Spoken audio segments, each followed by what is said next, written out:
संबलपुर विधायक जयनारायण मिश्र जने hardcore criminal तांकर ना थी गदा गदा केस रहीचे। राजनीतिर भद्र मुखा तले तांकर अपराधिक चेहरा लुकी करी रहीचे। अपराध नु बंची करी रहबार लगी राजनीति ने जयनारायण अछन बोली संबलपुर ठाने गोटे सांबादिक सम्मिलनी ने कहिछन बीजेडी नेता लेनिन महांती आ संजय बाबू।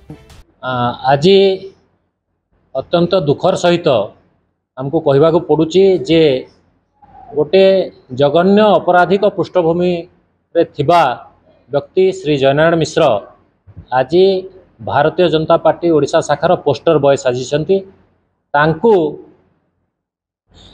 भारतीय जनता पार्टी तांकर स्टार कैंडिडेट हिसाब रे प्रोजेक्ट करुची एवं जे विगत दिन रे संबलपुर सहित 5 वर्ष भितर जो 3-4 थर आसीचंती से प्रत्येक थर तांकर कोनोसी ना कोनोसी गोटे आपराधिक कार्यक्रम कार्यकलाप रही एवं पाखापाखि 19टी आपराधिक जघन्य अपराध सहित संश्लिष्ट थिबा व्यक्ति को आज भारतीय जनता पार्टी बाध्य होईची प्रार्थी करिवा पई एवं तांको सपक्ष रे जेतेबेले तांकर कर्मी माने जाउचंती प्रचार करिवा पई निश्चित भाव रे तांको मनरे ग्लानि रहुतबो तांको पई भोट भिक्षा कला समय रे एवं भारतीय जनता पार्टी ओडिशा शाखा विगत दिन रे गोटे चार्जसीट आनीथिले एवं सही चार्जसीट रे जदि एई तथ्य गुड़िक मध्य सम्मिलित होइतांता ताहेले निश्चित भाव रे ओडिशावासी जानि पारिथान्ते जे को प्रकार अपराधी मानकर सरदार आज संबलपुर रे प्रार्थी होइचंती एवं भारतीय जनता पार्टी ओडिशा शाखार पोस्टर बॉय साजिचंती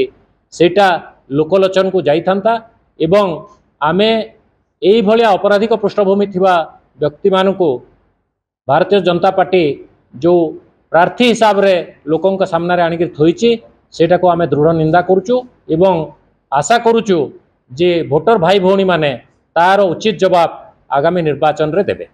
बीजेडी कहिचे जे संबलपुर बीजेपी प्रार्थी जयनारायण को ना ने रहिचे गुर्दु आपराधिक मामला भिन्न भिन्न थाना ने भिन्न भिन्न केस रहिचे।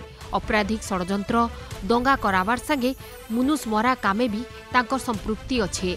बरगढ़ जिला सोहेला थाना ने गुटे, पाइकमाल थाना ने 2टा, संबलपुर धनुबली थाना ने 5टा, बुर्ला थाना ने 2टा और खेतराजपुर थाना ने गुटे केस रहिचे। जयनारायण मिश्रଙ୍କ ना ने एते एते case Thai curry Bharatiya Janata party Kenta करी ताहांको प्रार्थी हिसाबे ठिया कल्ला बोली बीजेडी बीजेपी के प्रश्न करिचे। संबलपुरवासी भोट थी उचित जवाब देबे कहबार संगे जयनारायण को भोट नाई देबार लगी बीजेडी मुखपात्र संजय बाबू कहिछन। संबलपुर देखुथिले तृप्ति पंडांक रिपोर्ट।